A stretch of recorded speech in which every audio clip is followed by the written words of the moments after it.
Maraming oras ang kailangan para sa isang tao na maraming pinagkakaabalahan. Mga oras na kaibilis kapag pangarap na ang pinag-uusapan. Baga po sa McDonald's, tuloy po sila. Sa ilalim ng isang bubong, mga sikretong ibinubulong kahit na anong mangyari. As a working student, I realized many things. First, I always believed that I am the epitome of resilience and determination.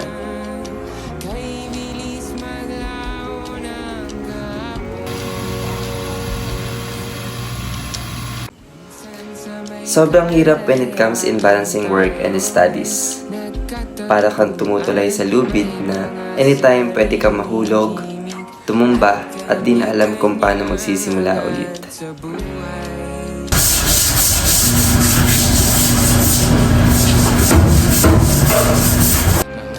But remember, every sacrifice you make today is an investment in your future. Ayusin natin yung mga plano natin sa buhay kasi may mga desisyon na hindi na muli kayang bawiin pa. Kay bilis maglaho ng kahapon.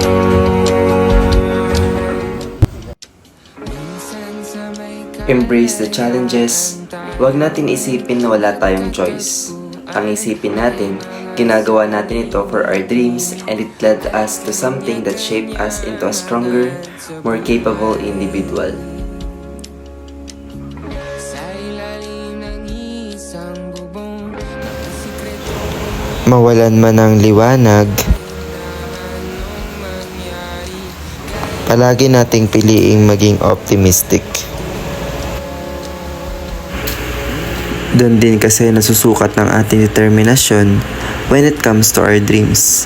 Ipakita natin hindi lang sa ating sarili, kundi sa iba na hindi adlang ang patay sinding pag-asang sumasakop sa ating mga isipan.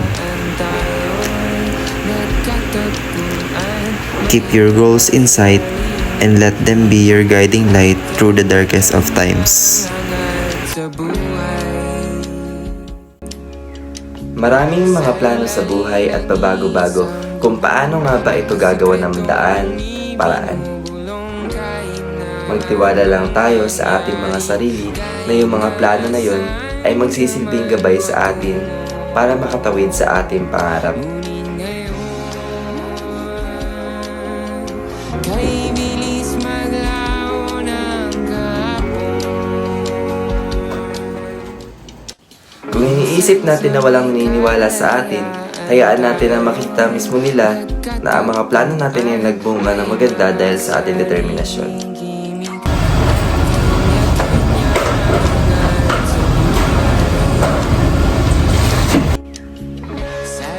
Gawin natin maging makabuluhan lahat ng oras sa pamamagitan ng paggamit ng time frames, maayos na plano, at samahan natin ng diskarte. Isipin natin na wala dapat tayong sinasayang na oras. Huwag din natin kalimutang maglaan ng oras para maging masaya.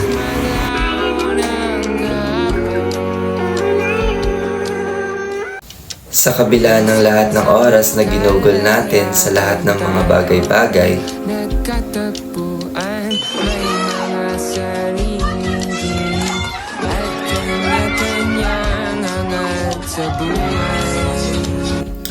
hayaan natin maging parte ng ating mga kasiyahan ang ating mga kaibigan.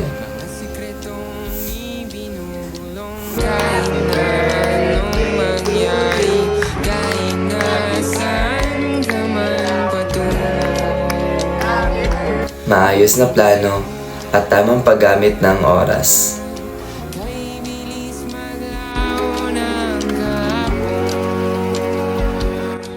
Your hard work will pay off, and when it does, it will be sweeter than you ever imagined.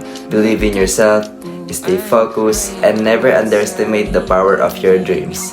We all got this. Kanyang hangad sa buhay.